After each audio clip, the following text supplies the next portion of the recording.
If you're not already subscribed to this YouTube channel, go ahead and hit the subscribe button now, along with the bell icon so you can be notified whenever a new video is posted. And if you're already subscribed, check and make sure that YouTube hasn't unsubscribed you. And of course, be sure to give the video a like as well as share it on your social media. The white supremacists hate that. And now, the Sunday address. Don't know if you've heard, but the Orange Man says that he's going to skip the planned G20 summit that's supposed to take place this November. South Africa holds the presidency of the G20 right now, and that's the reason why they're going to be having the summit for it there. And Trump has said that he doesn't like the way that the white people in South Africa are being treated as far as land reclamation goes. Now, as we all know, there's absolutely no land reclamation taking place in South Africa whatsoever. And all this chatter about white farmers being killed, that happens to be a bunch of propaganda as well. It's all BS. But Elon Musk likes the sound of it precisely because of the fact that he is one of those unreconstructed white Afrikaners who thinks to themselves that they're still supposed to be in charge of all of Africa. And this is Trump basically trying to find a way to score some easy victories. He's already withheld foreign aid money from South Africa, but considering how much mineral wealth that country has, they shouldn't need any money from the US at all. Look, let's not be dense here. U.S. so-called foreign aid is actually what U.S. diplomats and political science types call soft power. And what is soft power? It's all the ways that the U.S. influences other countries to do what America wants without having to send in the Marines or resort to more expensive and risky measures. These countries are often run by corrupt crooks, many of whom are installed by the U.S., so that money goes straight into their pockets and their people get nothing from it. These tethers, they know this truth even if they don't want to admit it. So, when you take foreign aid money from the U.S., it's no different than Bushika the Hood Rat taking welfare and food stamps from Uncle Sam. You're showing yourself to be totally dependent on white power for every crumb of your daily bread, and that becomes a disease that feeds on itself. Africa is responsible for the bulk of the world's electronic devices even being possible. There's an 8 out of 10 chance that if you have a home PC, iPhone, whatever, there's components in it that originated in Africa. The world is helplessly dependent on Africa, but given how poor the entire continent is, you would never know by looking.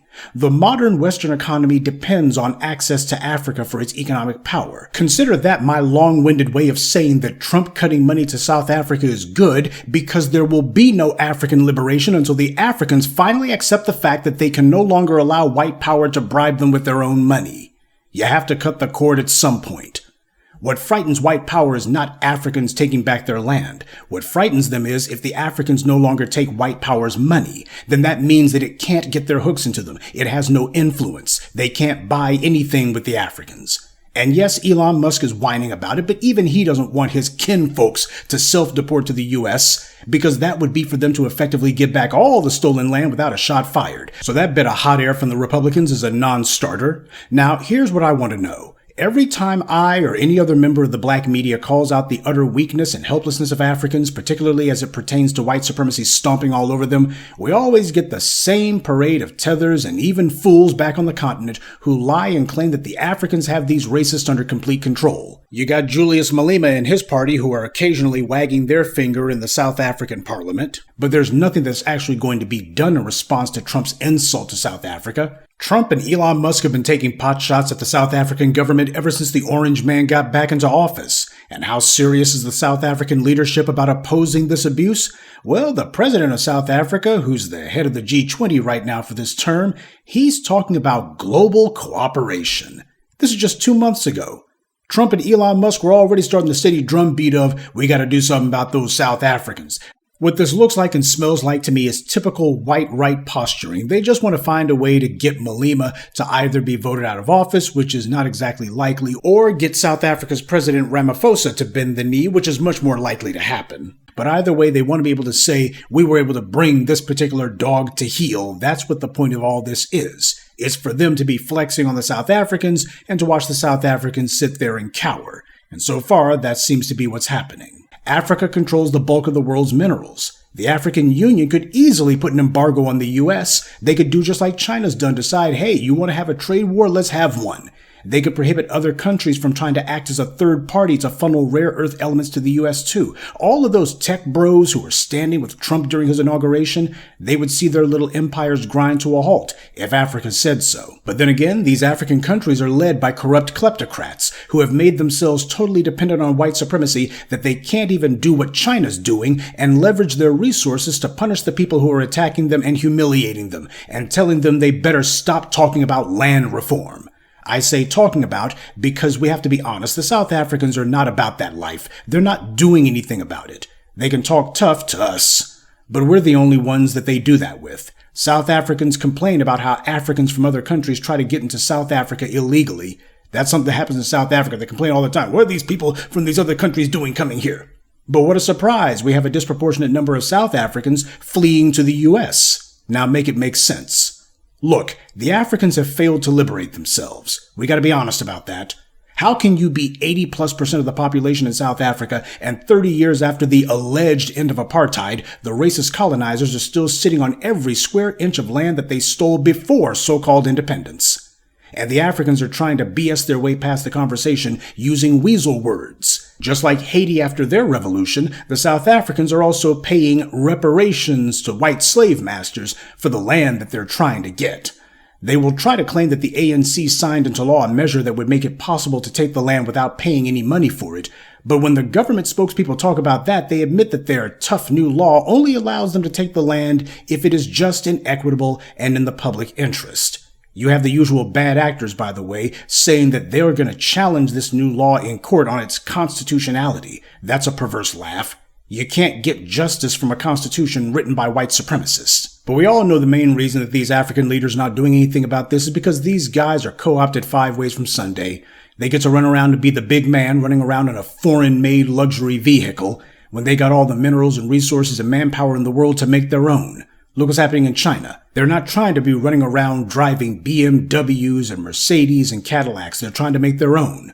A lot of people have been laughing about the quality of Chinese-made goods and Chinese cars. They did the same thing with Japan for the first 20 or so years. But what we see Elon Musk is already getting his nose bloodied by Chinese corporations. The fact that the former colonizers are even able to sit there and run their mouths talking about challenging any of the laws that the South Africans put on the books, that shows you there's a huge problem right then and there.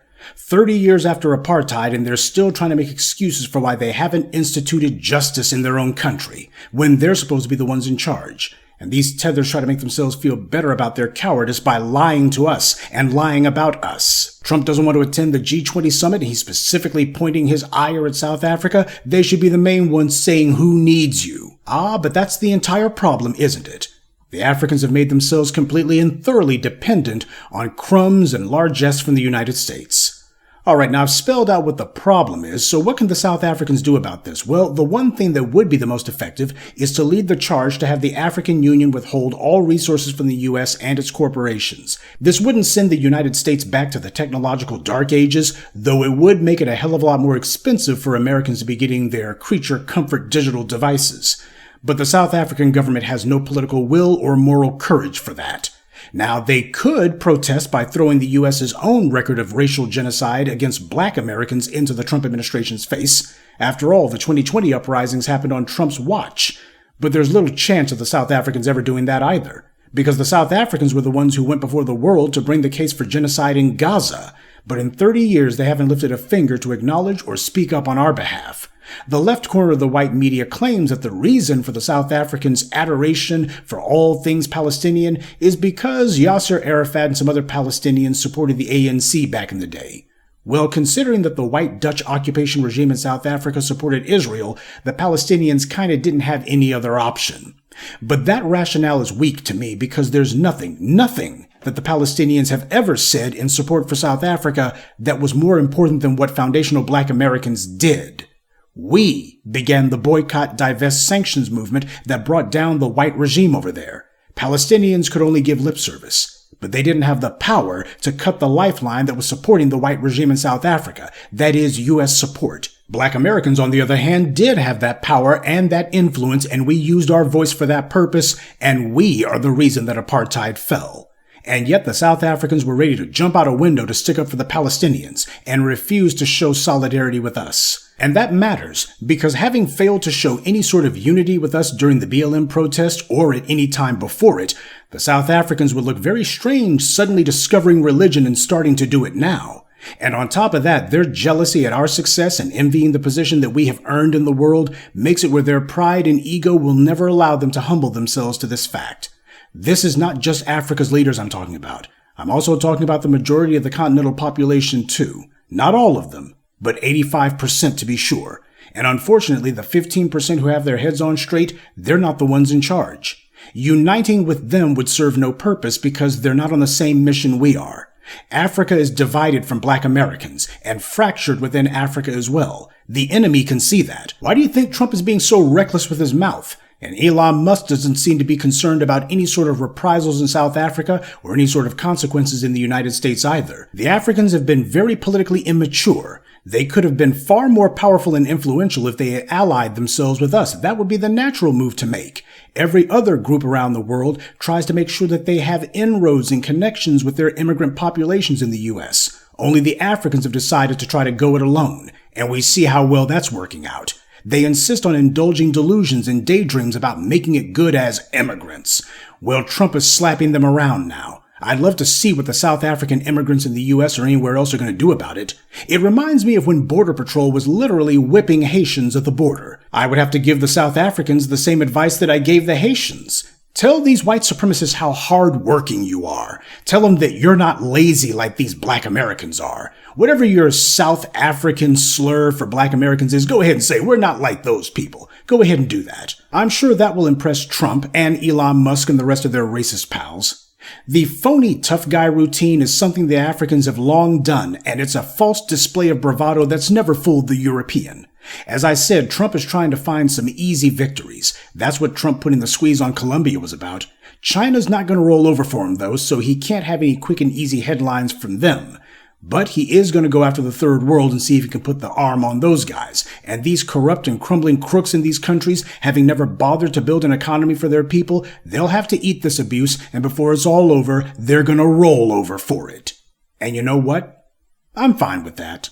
The orange man and the white supremacists are acting like white supremacists. And a lot of these people who thought to themselves that they were somehow on the team if they go ahead and turn their backs on black people, and thought to themselves that they were somehow going to leapfrog us and white supremacy was going to help them do it, and that Black Americans were going to continue to help them out and extend the hand of friendship when all they did was extend a hand to slap us in the face, they're going to find that that stuff's come to an end now. This is the reality and the environment they're going to have to work in.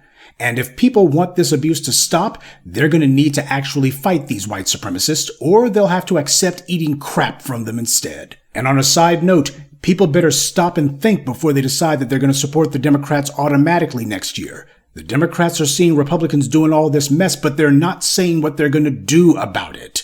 Don't let any of the phony bravado and bluster from AOC or Bernie Sanders or any of the rest of these fakers and frauds fool you. Have these people said anything actually speaking to the anti-black policies that the Republicans have put on the books that the Democrats are actually going to tear down? Have they said they're going to dismantle it? Or have they remained silent about that like they have for the last 20 years? Republicans are enacting all kinds of racist policies under Trump at the federal level, but guess what, family? They've been doing the exact same things. In fact, they've been passing worse laws at the state level for over a generation now, and Democrats not only refuse to say that they will roll back these policies, they refuse to even acknowledge that they exist or to say that they'll fight them. Democrats complained, briefly, about the Supreme Court striking down much of the Voting Rights Act. But when Black Americans put the Democrats back in charge of the government in 2020, what did they do about it? They did nothing. Now, the way that they were talking, you would have thought that they would be on a war footing to prop that legislation back up and to reinforce it, and to litmus test all future federal judges or Supreme Court nominees to make sure that they're not Federalist Society flunkies. DeSantis and his cronies passed an education curriculum to teach children that slavery was a good thing, and yet not one Democrat has run on a platform to defund the state of Florida and withhold federal funds because of this.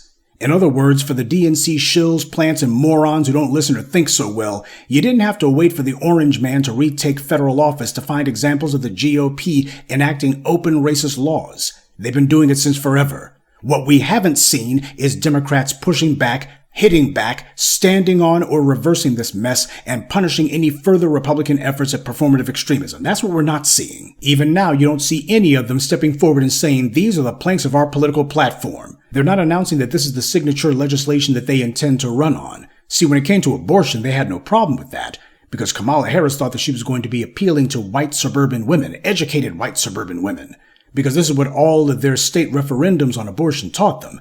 That white college-educated women would be willing to vote for a Democrat, maybe, if they were willing to vote for abortion, right? That's what the working theory was. But as I and others in the black media have explained to you, those white women out there in suburbia, they understand that their position in the world didn't come as a result of their gender. It came as a result of their race. So they had no problem voting to uphold abortion and then voting for the very politicians who wanted to outlaw it in the first place. And the Democrats are sitting here even at this point. Not even one of them is saying that they're going to push back against these Republican laws and policies. That's deliberate. They have no intention of doing anything about it, because the Democrats are also determined to see white primacy re-entrench itself. They're trying to help the GOP on that front.